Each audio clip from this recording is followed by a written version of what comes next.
کاسبکاران لە هەرێمی کوردستان نیگەرانن لە زۆری باج و ڕسومات لەلایەن حکوومەتی ماوەبەسەرچووی هەرێمەوە.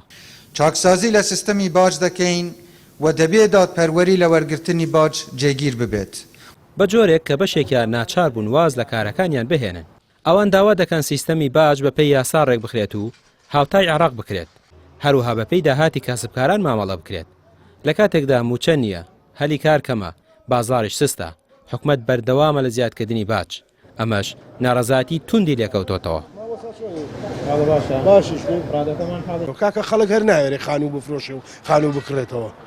ئەیکە تۆ خانوو نەفرۆشت و خانوو نەکڕیەوە هەلی کاریشە وەستێ. وایان نە لەبەر ترسی زەریبە و ڕسومات.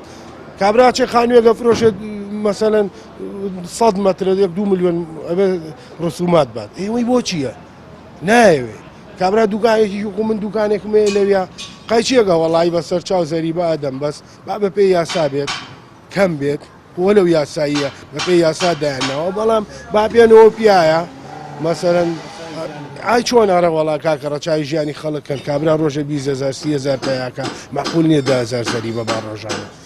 ئەی خۆ تۆ ئەگەر هەر مەسەرەن لەوەچێ بەخوا گەر حسابی کە ڕۆژانە حسابی کە لەوەچە ڕۆژی 10,000 زەریبە بۆ بێتەوە. ئەی کرێ دوکان لەکوێی ئەی موادی دوکان ئەی شاگرد ئەی مەسرەفی تر ئەی خۆ تۆ هەر لەو بازاڕە نانیش خۆ ڕۆژی 10,000 خۆی. سیستەمێکی ئەوروپی هەیە سەبار بە مەسەلەی باج و ڕسومیات. هەتا حکومەت خزمەتکە حتمما باج و ڕسومیاتیش ئەگەر هەبێت زۆر ئاساییە. ئەمە ئەو دووش بەڕاستی من کەسم هەیە لە دەرەوە ماگانە باج و ڕسوماتێکی زۆری لێ ئەسەنن بەڵام دووقاتیش پارە پیاکات.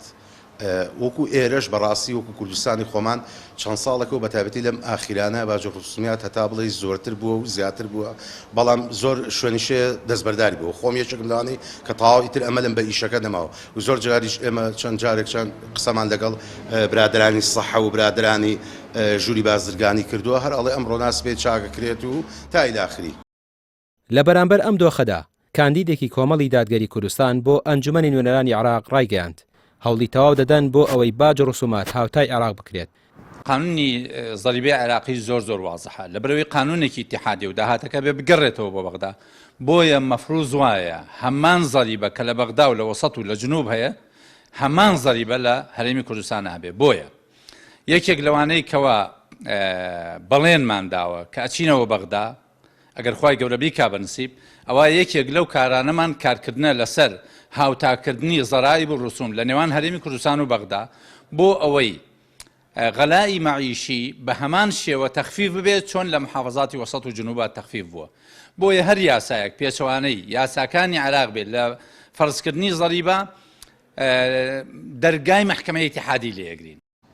کاسبکاران و هاوڵاتیانی هەرێم دەوتێ شایستەی ژیانێکی زۆر باشن و ئەم دۆخە خراپەی ئێستا بەرهەمی سیاسەتەکانی دوو حیزبی دەسەڵاتدارە. چاڕوان دەکرێت فشارەکان بۆ گۆڕانکاری لە سیستەمی باج و ڕسوماتدا زیاد بکرێت بەتایبەت لەلایەن کۆمەڵی دادگەری و ئەندامانی ئەنجومەنی نوێنەرانی عێراق بۆ ئەم خولەی لە پێشە.